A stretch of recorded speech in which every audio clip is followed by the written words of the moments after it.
Hello, I'm Nikki Schiller. We start with the latest from Iran because in the last hour, the country's parliament speaker has warned that any attack by the United States over the country's ongoing protests would lead to Tehran striking back against Israel and regional US bases as what he called legitimate targets. These are some of the pictures that state TV showed as Parliament debated what to do. Now, US media is reporting that President Trump has been briefed on new options for military strikes against Iran in response to the killing of protesters.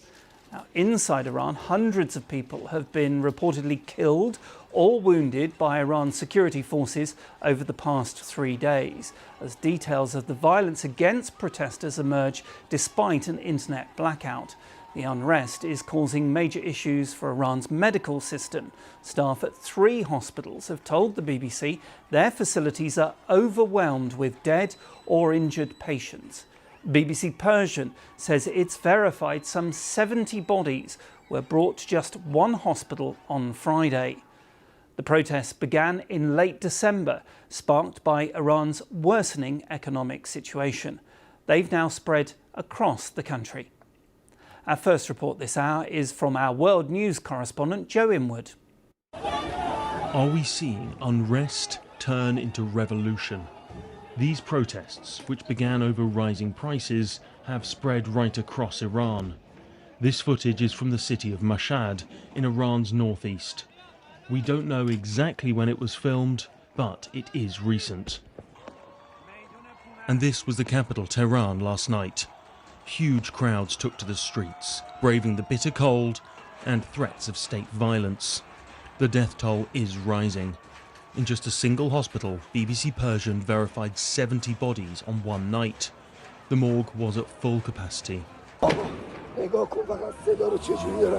Listen to the sound and how they're hitting people, this man says. They're massacring people. They run for their lives as security forces open fire. There are reports of power cuts in the capital. We know for sure that the internet and phones have been blocked. But people want their voices heard. People are hopeful now because this time everyone is united by concern for their livelihoods, their income and their future. This is why they have come out together with one voice to bring this to an outcome. This is the man the protesters want to see removed from power. Iran's supreme leader, Ali Khamenei, has called the protesters vandals. Here, a building burns in the city of Yazd. But it's not random. This site was linked to a state foundation, widely accused of corruption. Iran's Prosecutor General announced that any protesters could be charged as enemies of God and face the death penalty. But as the regime's response hardens, they will know the threats they face are not only internal. We will get involved. We'll be hitting them very hard where it hurts. President Trump has repeatedly threatened military strikes if protesters are killed, and last night posted on social media that Iran is looking at freedom, perhaps like never before. The USA stands ready to help. These protests present a threat to the regime unlike anything seen in years. Much of the youthful population of this country seem to have decided they have had enough. But the government here was formed in revolution. If it ends the same way, it could come at a heavy price. Joe Inwood, BBC News. Retired Army General David Petraeus, who was also the former CIA director and who led Allied forces in Iraq during the 2007 surge, before later commanding US forces in Afghanistan, told us what the US can do without getting boots on the ground in Iran. Well, there are numerous options. You can all the way from diplomatic and informational, even just getting Starlink dishes in on the ground would help them communicate with each other and with the outside world. There can be economic sanctions of various types against individuals, against Iran's ability to export oil. There's humanitarian options. And then, of course, there are many military options. And I was also the former commander of U.S. Central Command, which is the greater Middle East. That would be the regional combatant command that undoubtedly has been developing the menus of options for the president and others to consider. There can certainly be strikes on the headquarters of the security force organizations that are violently putting down these protests, these demonstrations that have been killing the people in very substantial numbers. He could go after the missile capability that they have, which of course was heavily damaged during the Israeli strikes against Iran, and which concluded with a U.S. substantial bombing as well. They've been trying to reconstitute those missile arsenals. That would be useful. It could prevent some of the retaliation that might be of a concern. Again, a number of different activities that wouldn't require boots on the ground, that many of which could even be done with unmanned systems, cruise missiles, and the like. David Petraeus. Well, Barman Kalbasi is from BBC Persian and gave us this update on the latest from inside Iran. Despite this digital blackout, we have images and we have eyewitnesses, both in the medical staff community and protesters across the cities that these protests have been going on. And the picture it gives us is one of extreme horror, bodies piling up in centers outside in the outskirts of Tehran and other cities, in the hospitals, and the numbers are growing and the hospital staff are overwhelmed. The fact that the communication has been cut to this in the severe manner that has happened in the last 60 hours almost, it means even doctors can't reach other doctors to ask for them to show up at the hospital because their needs is so severe. So the numbers, obviously we don't have an exact, but hundreds have been killed or injured, brought into these hospitals, and most of them with live ammunition. There's images of families trying to identify the bodies of their loved ones. There are reports that the government doesn't even allow them to bury them.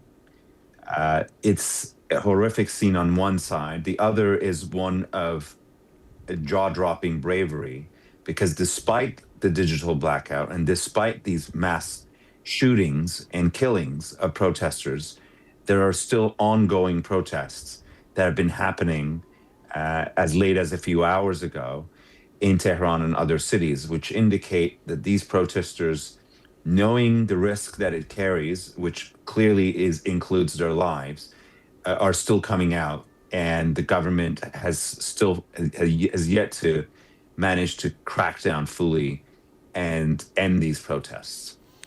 Are the protesters hoping that President Trump will get involved? It is hard to gauge everybody's opinion, and Iran is not a monolith, and people have very different opinions about what should happen. Obviously, there is wide agreement and a larger scale protest is a sign of it, that they want this regime gone. And how it should be gone, obviously, they've taken the matter to their own hands and risking their lives by coming out. But there are obviously many who would welcome some sort of a foreign assistance, being in a form of Starlink, giving people more easy access to the internet, all the way to targeting leadership with military intervention. Not everybody agrees that these are productive, especially when it comes to military intervention. Many worry that it will lead to the regime hardening its position even more and possibly hit targets in the Middle East, and this turning into some sort of a massive war, which will then distract from what the protesters want. And some think there is no other way. Without the foreign help, how could they overcome a extremely brutal crackdown by a regime that is armed to the teeth? So the reality of these protests is they know what they don't want, but how do we get to that place varies depending on who you speak to. Barman, I know it's difficult, but you have covered other protests that have taken in Iran. What do you think will happen next?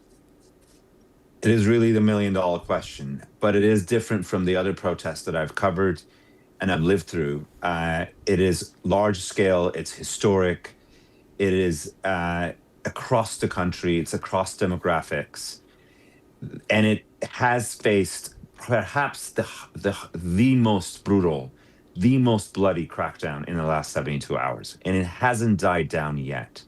So that should tell us that we are in for possibly a different outcome than the previous protests. But does it mean that we'll see a smooth transition to a regime change? Certainly, that's something that nobody would bet on at this point. Bahman Kalbasi from BBC Persian. Well, Dr. Sahar Razavi is the director of the Iranian and Middle Eastern Studies Center at California State University. She gave me her assessment of what's going on inside Iran. Just as Bahman Kalbasi has shared, this started as a relatively, just as all protests in Iran began, it began with a spark that turned into large-scale demands for a complete transformation of the system.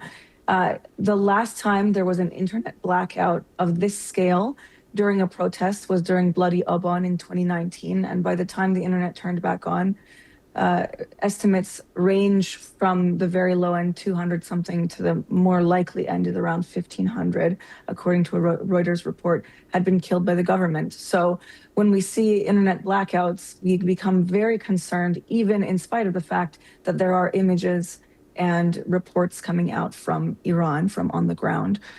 My assessment is that it may have begun as a slightly smaller scale protest than the Women Life Freedom movement in 2022, but it has quickly ballooned out to bring in more and more sectors of society, including labor unions, students, people in rural and urban areas, sectors of society that have typically not been as engaged in protests.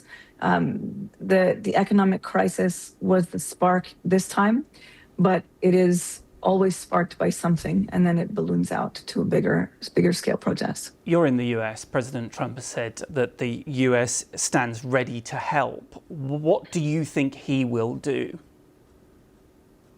President Trump tends to prefer quick wins and easy optics.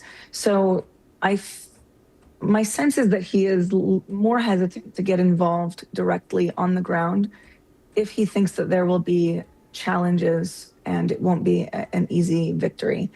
At this point, it's entirely possible when the United States and Israel together initiated the 12-day war over the summer.